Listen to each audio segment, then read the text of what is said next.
Es un honor también compartir mesa, aunque sea virtual, con el profesor Vicente Navarro y, por supuesto, agradecer a la coordinadora ONG de Euskadi que haya provocado este espacio y que nos haya invitado a la plataforma por un nuevo modelo energético, una plataforma que no es una organización como tal.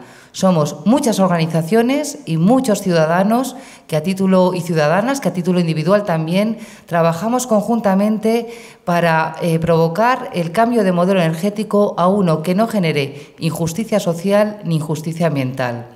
Y sin lugar a dudas, de los miles de temas que tratamos, porque el modelo energético da para mucho y para muchísimo más, desde nucleares, fracking, petróleo, cambio climático, mercado eléctrico, los temas son infinitos. Pues uno de los temas para nosotros muy importante, porque tenemos una gran sensibilidad social, es la huella que la energía que nosotros consumimos genera en los derechos humanos. Y tenemos 4 temas importantes que abordar desde ahí. En primer lugar, la falta de acceso de más de 1.300 millones de habitantes del planeta a la energía moderna, a la electricidad, a unos usos térmicos de la energía que no sean peligrosos, como la quema tradicional de carbón, de leña, en muchas comunidades rurales del planeta. Pues este es un tema gravísimo, porque la falta de acceso a la energía genera mucha desigualdad.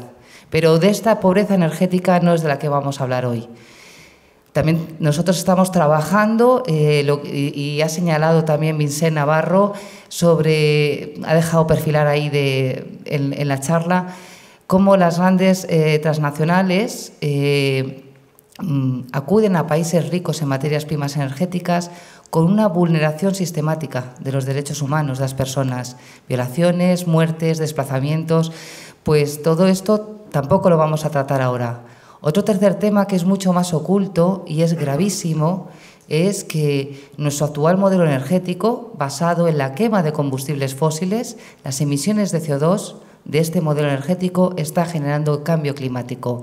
Y el cambio climático ya es una realidad del año 2014. Hay territorios, países en el trópico, que ya están sufriendo consecuencias en el clima graves, sequías, inundaciones y poblaciones que son desplazados medioambientales porque no tienen acceso al agua o porque tienen inundaciones. Esta es una realidad que nos queda a nosotros bastante lejos y estamos como muy desafectados, pero es una realidad que existen migraciones ambientales y mucho sufrimiento. Pero tampoco vamos a tratar de este tema, vamos a tratar de la pobreza energética, que exactamente es un fenómeno que surge en los países industrializados o en los países del norte, que es como estamos asistiendo, que hay ciudadanos y ciudadanas que no pueden tener la vivienda a una temperatura adecuada, a una temperatura para poder desarrollar una vida digna. La Organización Mundial de la Salud recomienda que esa temperatura tiene que ser de 18 grados en las habitaciones y 21 grados en la sala principal. Y que además tampoco pueden hacer uso, tienen dificultades o incapacidad para hacer uso de otros dispositivos energéticos, como es la lavadora, el frigorífico, etcétera, la iluminación, incluso las tecnologías de comunicación. Pues esto, que parece como un poco baladí cuando estamos hablando de pobreza en general, no es nada baladí. Ya dice el Comité Económico y Social Europeo, y esto es una institución de la Unión Europea que no son realmente muy exageradas en sus manifestaciones, dice así de contundente: la pobreza energética mata física y socialmente.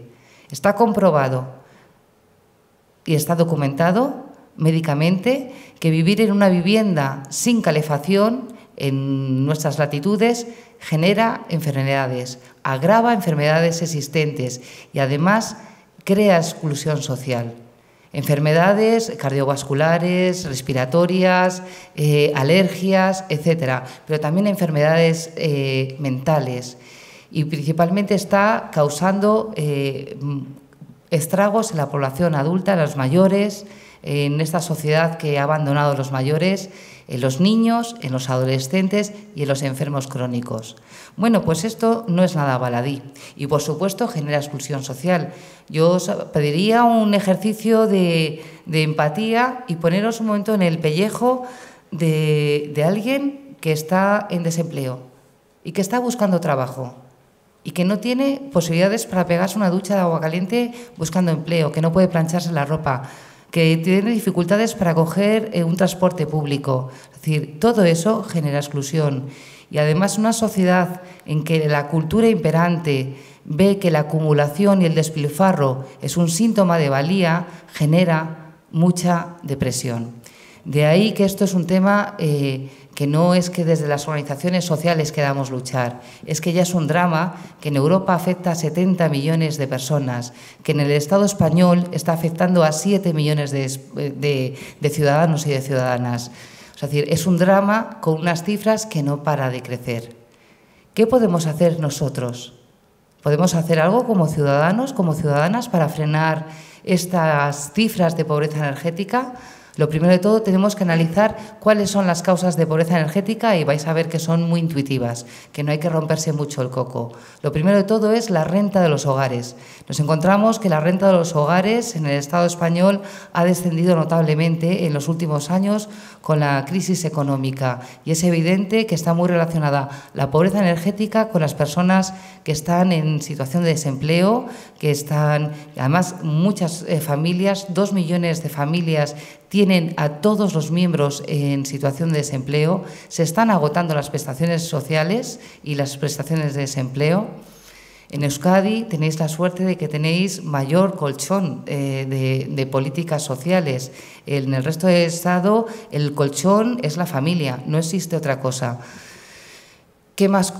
La precarización del empleo, que también comentaba Vicente Navarro. Es decir, estamos en una situación donde muchísima gente trabajando está en situación de pobreza. Pobreza de verdad, porque hemos visto los recortes de todas las políticas sociales, tanto para la escuela como para los libros, para las becas de comedor. En definitiva, las familias tienen un problema muy serio, comer o calentar la vivienda. Y esto es un drama. De ahí que una de las causas principales de la pobreza energética es la pérdida en la renta de los hogares. La segunda me voy a extender un poquito más. La segunda es el incremento continuado de los precios de la energía. Y en esta me voy a extender un poco más porque no es fácil de entender el sistema energético. El sistema energético, y el sistema energético especialmente del Estado español, es muy opaco, es además muy complejo, nada transparente, de tal manera que la gran mayoría de nosotros no entendemos absolutamente nada. Lo único que entendemos es la factura que nos toca pagar a final del mes del gas o de la electricidad. Y esto genera desafección. Cuando algo nos resulta muy complicado, te desafecta, te alejas de ello. Y esto es muy peligroso, porque en este tema hemos permitido que otros estén tomando decisiones por nosotros y estos otros tienen intereses económicos y resulta que sus intereses económicos son contrarios a los intereses de la ciudadanía. Por eso es muy importante, aunque parezca complicado, hacer pedagogía en materia de energía, porque la energía es consustancial a prácticamente todas nuestras actividades en la vida cotidiana de una sociedad moderna. Utilizamos energía para todo, no solo para que podamos tener una videoconferencia y luz y sonido, sino energía para que exista esta silla. Esta silla se ha fabricado con energía y se ha transportado aquí con energía. Si hacemos un poco el recorrido de la energía en nuestra vida, os daréis cuenta que muy poquitas cosas, salvo las relaciones humanas, son exentas de energía. Y, por supuesto, la economía, la industria, los comercios, etcétera. Bueno, pues en la energía resulta que hemos permitido que otros estén tomando decisiones y que no nos enteremos de nada. Tenemos un grave problema en el mundo, y esto es un tema que nos pilla tan de lejos culturalmente que no estamos haciendo el más mínimo caso. Yo no puedo no comentarlo. Tenemos un gravísimo problema que es el cambio climático, ya lo he comentado anteriormente. De ahí que sea urgente transitar a un modelo energético libre de CO2. Un modelo que se base en políticas de ahorro, de eficiencia energética y de fuentes renovables. Esto es un imperativo ambiental y es un imperativo si queremos seguir preservando la vida tal y como la conocemos en el planeta. Pero la lógica económica capitalista es de corto plazo y además practica muy bien el tener a la ciudadanía entretenida. Comentaba María Novo que practican muy hábilmente el NTE, nos tienen entretenidos y nos tienen entretenidos con mil cosas, desde programas de televisión absurdos, partidos de fútbol o con alguna noticia escandalosa que centra nuestra atención. Pero desde luego esto, que es gravísimo, ni estamos haciendo los deberes ni la ciudadanía, que tenemos menos margen de acción, ni muchísimo menos los estados y las grandes corporaciones. Bueno, pues la Unión Europea instó hace ya unos años a todos los Estados miembros a transitar a un modelo libre de CO2 y que se basase sus consumos energéticos en fuentes autóctonas, por dos cuestiones. La primera, por la cuestión de cambio climático. Tenemos que reducir de una manera drástica nuestras emisiones de CO2 y eso solo se puede hacer con ahorro, eficiencia y renovables. No hay tutía. Y la segunda, por una cuestión, la lógica económica capitalista, económica. ¿Por qué? Porque Europa es dependiente de las materias primas energéticas del exterior y esto hace que tengamos que importar de fuera tanto el gas como el petróleo y esto empobrece. Los estados que importan materias de cualquier clase empobrecen. Cuando hay un desequilibrio en la balanza comercial con el exterior es porque se importa más que se exporta. Europa está importando materias primas energéticas en torno al 50 y tantos %. El caso del Estado español es paradigmático. Importamos más del 86% de nuestras materias primas energéticas. De ahí que se instó a que Europa empezase a desarrollar fuentes energéticas autóctonas, como son las renovables. Bueno, pues en España se empezaron a desarrollar las renovables. Yo soy bastante crítica cómo se hizo, pero se hizo, como siempre, parcheando. Y en el momento en que las energías renovables empezaron a ser competitivas con los combustibles fósiles, empezó la batalla. Y esta batalla, ya el visionario Hermann Scher, el padre de las renovables en Europa, en Alemania, adelantaba que en el momento que en algún lugar del mundo la alternativa energética empezase a ser una verdadera alternativa, la todopoderosa industria energética que lleva más de un siglo en el poder no va a permitir que le quiten su pedazo de tarta. Y esa es la realidad. Las energéticas no han sido capaces de hacer la transición energética y están impidiendo la transición energética. Pero todo esto os suena a cuento, que probablemente. Y os voy a contar por qué. Porque se han encargado de hacer dos cosas muy bien. Lo primero de todo esto empezó en el año 2010 en el Estado español y además ha sido antes en España que en otros sitios, porque España, por su singularidad, la península ibérica, España y Portugal, es una isla energética, no está interconectada con Europa. Entonces, cualquier problema se va a ver de una manera más patente. Y segundo, porque en España hubo un desarrollo de las energías renovables más pionero que en otros Estados miembros de la Unión Europea. Bueno, pues resulta que las energías renovables de primera generación, las de hace unos años, para poder competir con tecnologías que ya estaban consolidadas, precisaban ayudas públicas. Eso es evidente, pero como las han precisado la industria nuclear, la industria del gas, la industria del carbón, etcétera. Y esas renovables, ¿cómo se las ha ayudado? El Estado no tenía dinero para hacer las inversiones en renovables y llamó al capital y al ahorro de los ciudadanos y de las corporaciones para que hicieran parques de renovables. Estos enormes campos que vemos cuando vamos en carretera de molinos eólicos, de plantas fotovoltaicas, etcétera, que generan electricidad limpia y la inyectan en el sistema eléctrico, vendiendo la totalidad al sistema, a la red, y luego eso se distribuye en los comercios, en las casas. Y la manera que tenían de recuperar los inversores la inversión que habían hecho era vendiendo la electricidad al mercado de la electricidad y recibir una prima equivalente.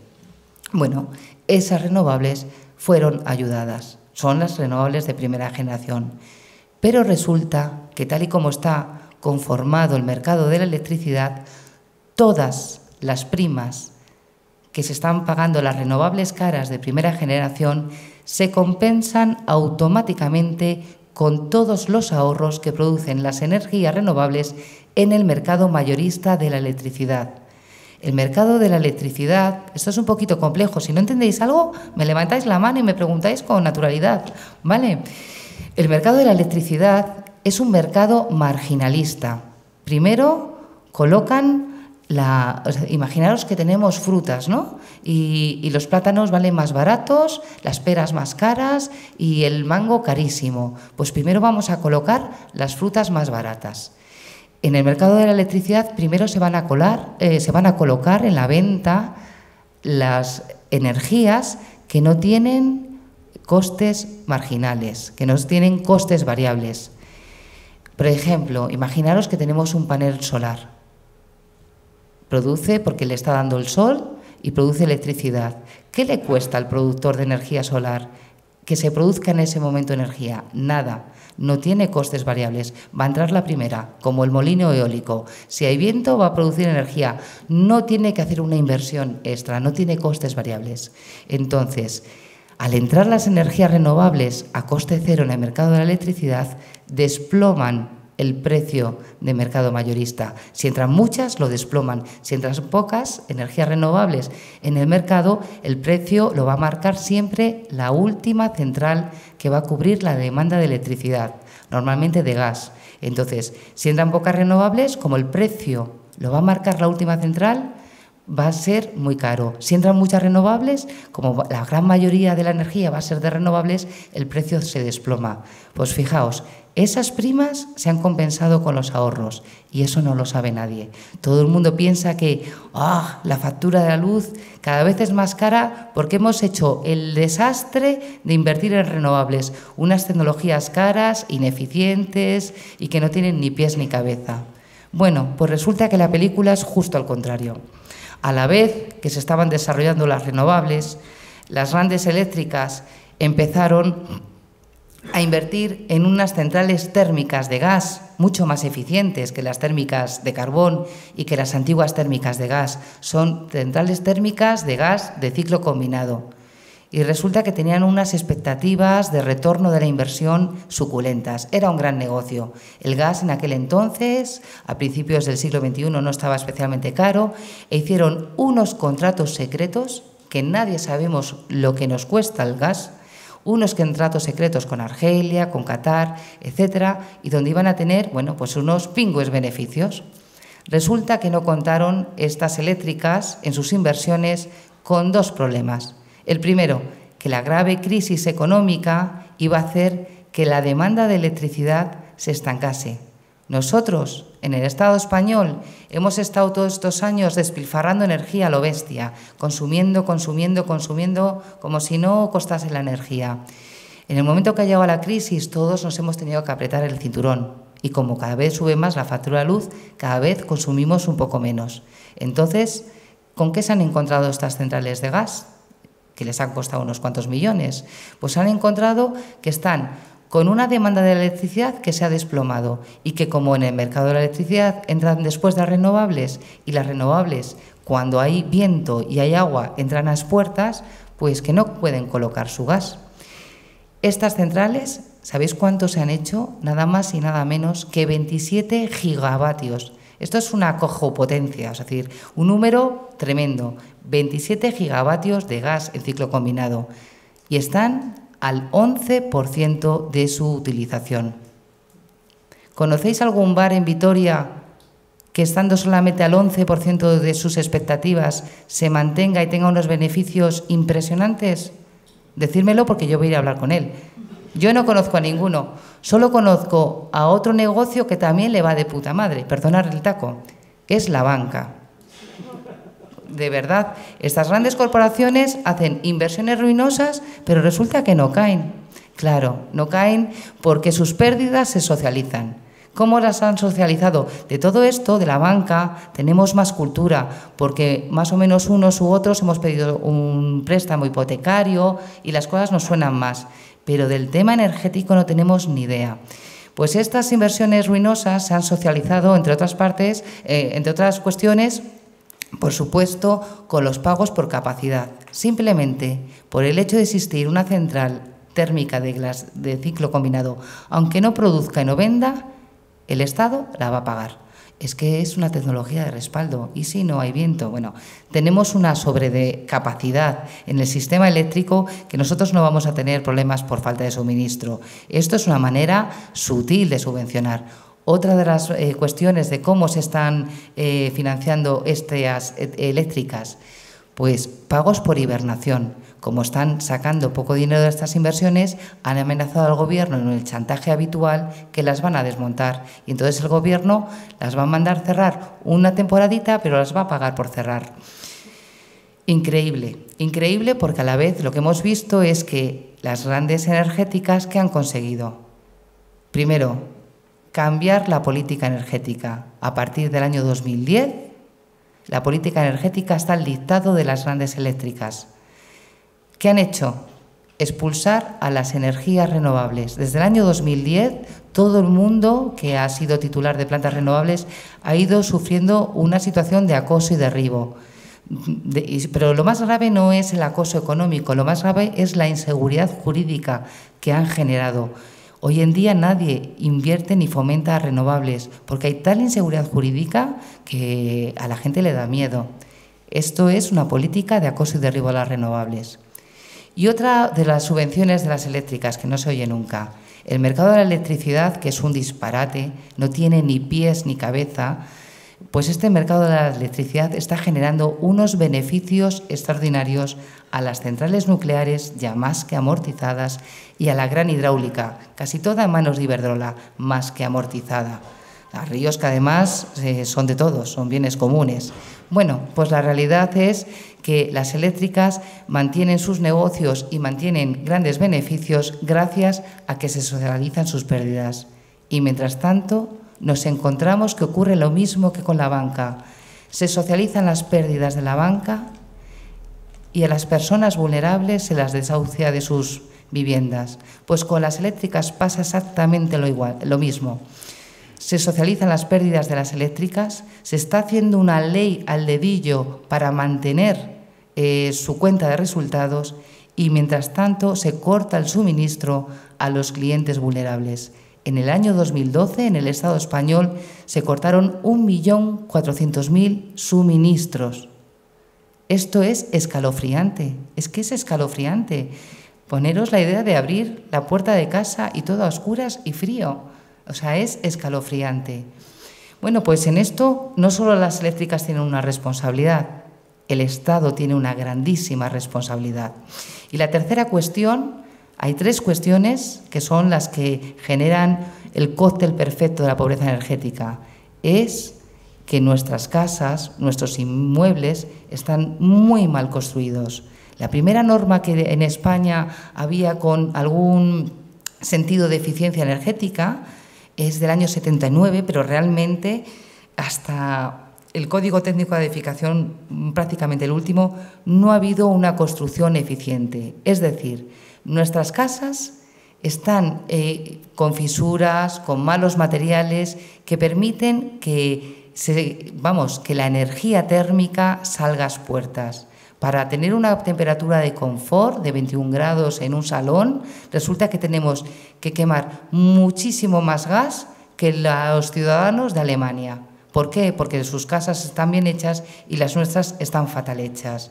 Por lo tanto, invertir en aislar bien nuestras casas, en medidas de ahorro y de eficiencia energética, va a hacer que tengamos menos demanda de energía. Bueno, pues que estas casas sean tan devoradoras de energía hace que las personas en situación vulnerable económica no puedan pagar los suministros. A la vez suben los suministros de la electricidad y del gas y la renta de las familias baja. Os voy a dar un dato, bueno, más o menos me lo sé de memoria. En los últimos 10 años la electricidad ha subido en un 82% más o menos para un consumidor doméstico. El gas natural que usa tanta gente en más de un 36% y la bombona de butano en un 60%. No hay economía doméstica que pueda soportar esta situación. Pero quería hablar algo más de la electricidad, que a mí me parece gravísimo. Gravísimo es que este año pasado fue la reforma del sector eléctrico, todo un paquete de normas. Un paquete de normas que culminó, bueno, no ha culminado aún la reforma, pero con la ley del sector eléctrico que se aprobó en diciembre del año pasado. Una ley que venía a derogar la ley del año 97. Bueno, pues esta norma resulta que de lo que se trata, en definitiva, os voy a dar las 4 pinceladas. La primera, menoscabo de las renovables existentes.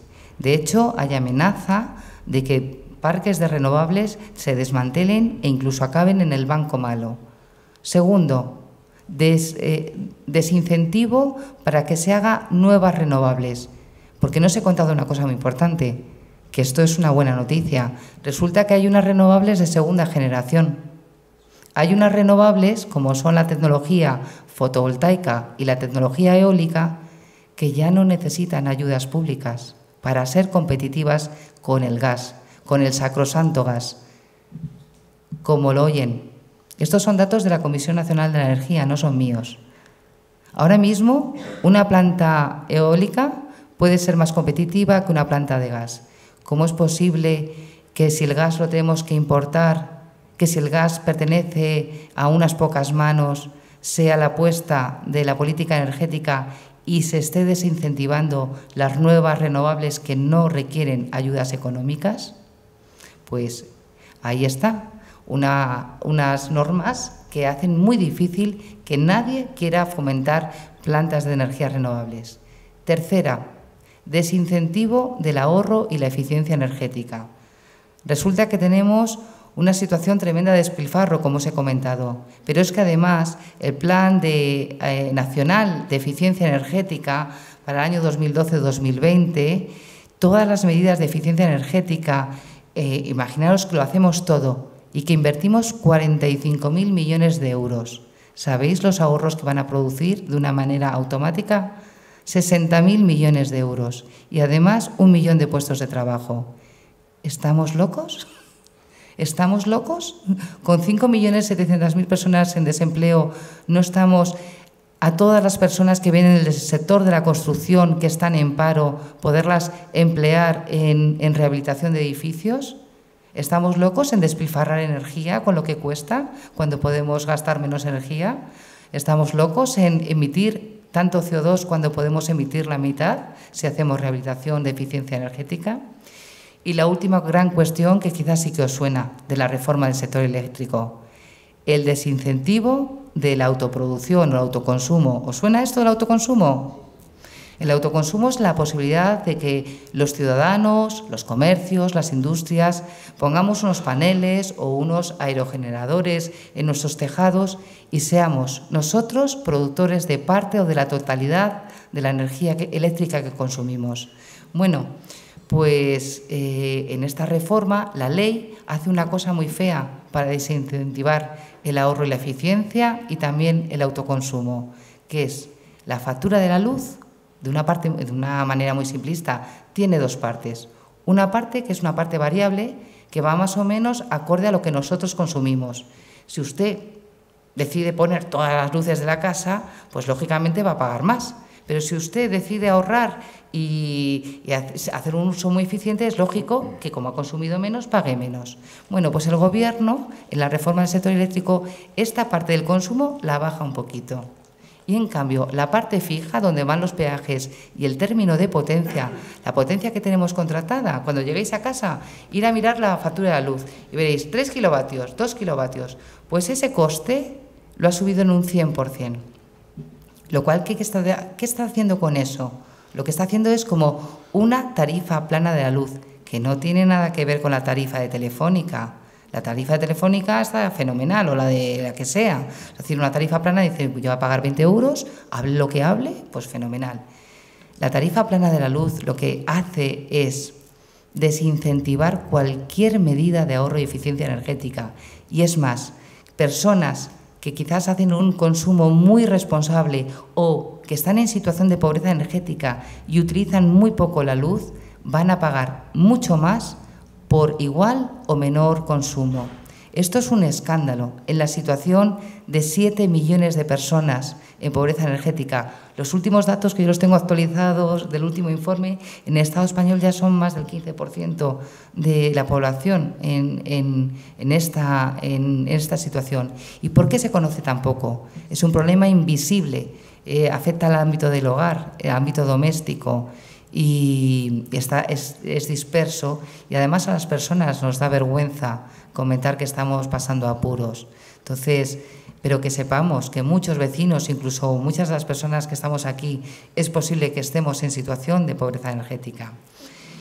En definitiva, vamos a ir terminando para ver qué cosas podemos hacer nosotros. Me quedo con lo del tema del autoconsumo porque me enrollaría, porque eso es escandaloso. Pero todos son, fijaros, toda la política energética no deja de ser una alfombra roja a las grandes corporaciones para que puedan realmente amortizar sus inversiones. Porque el futuro, no lo dudéis, el futuro va a ser de energías renovables, no ya por una cuestión ambiental, sino por una cuestión económica. Ya hay renovables que son más competitivas. Eso es evidente, que incluso las propias eléctricas van a querer abanderar el futuro renovable. Y mientras tanto se cargan las alternativas. ¿Qué podemos hacer nosotros, los ciudadanos, en materia de empoderamiento energético y también para luchar contra la pobreza energética? Pues sin lugar a dudas, lo primero de todo es informarse y trabajar en red. Yo creo que el pacto de consentimiento en el que nos han hecho vivir es tan pernicioso que es una alegría. Antes hablaba con Ananda, hablando así de, bueno, pues de las personas que vivimos en militancia, es decir, tenemos un pago infinito, que es el pago de saber que uno está haciendo lo que es bueno para la sociedad, y además conoces a un montón de personas generosas y maravillosas que también quieren cambiar la sociedad a una sociedad más justa y más inclusiva y en la que todos podamos vivir dignamente. Entonces, yo os animo a participar en un montón de colectivos que están trabajando. Aquí, por supuesto, las organizaciones ecologistas de toda la vida. Y aquí en Euskadi, la plataforma por un nuevo modelo energético, somos nodos locales interconectados. Aquí está trabajando el nodo de Gure Energía. Buscar en las redes, buscar información en la página web, porque mientras más seamos, más cosas vamos a poder hacer, porque la inteligencia colectiva se alimenta de las ideas de todas y de cada una de nosotras. Así que os animo a participar. A veces es bueno salir de esa burguesía de tener la vida hecha y echar un poco de unas horas por el bien común. Lo segundo, yo os animo clarísimamente, os podéis salir del oligopolio. No es necesario que tengáis la luz contratada con una gran corporación de las eléctricas. Las 5 grandes eléctricas que dominan el mercado eléctrico, las 3 más importantes las conocéis: Iberdrola, Gas Natural Fenosa y Endesa. Todas ellas pertenecen a la patronal Unesa, que están realmente en una campaña, en una batalla contra las renovables y contra la ciudadanía.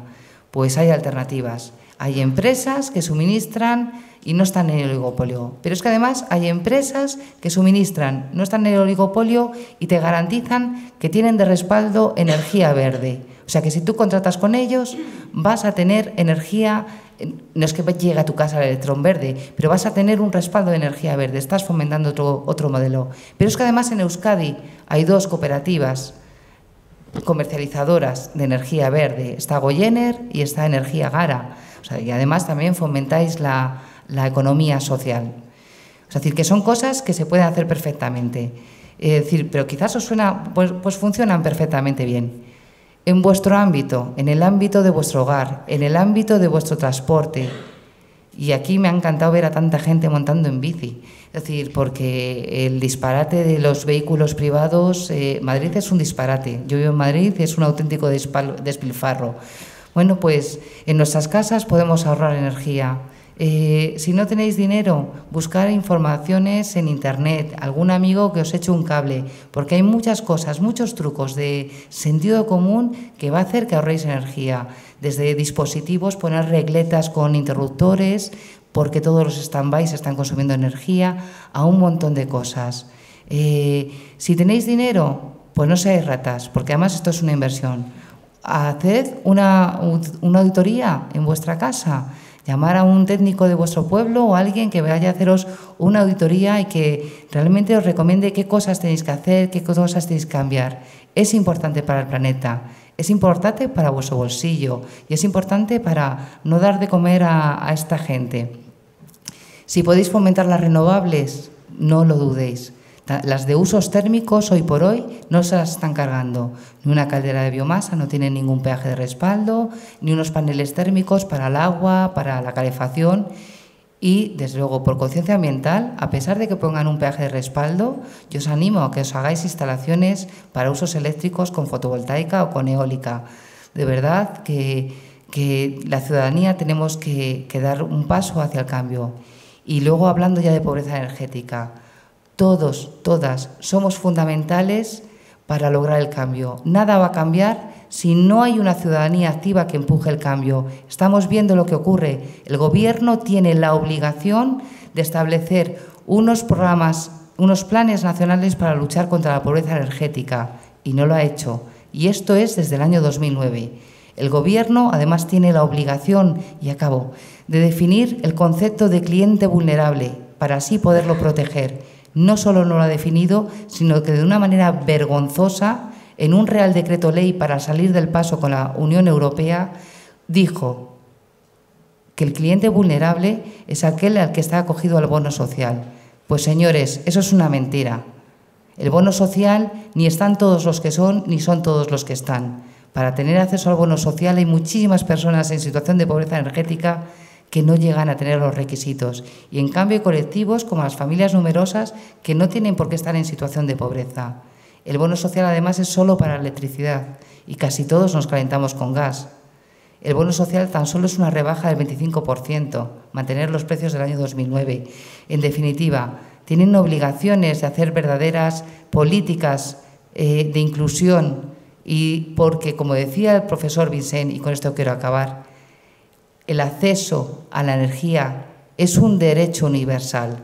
No queremos beneficencia, no queremos compasión. Lo que queremos es que un derecho que tiene obligación el Estado español de regular, que se regule. Y aquí todos tenemos capacidad de obligar a nuestros ayuntamientos a que también se pringuen, porque todos vivimos en un municipio o en nuestras cualquier instancia de gobierno, a pelear, a mandar cartas y a difundir. Porque esto es un mal y que esta lacra social no nos deja a nosotros impasibles. Pues nada, es que ricasco, muchas gracias.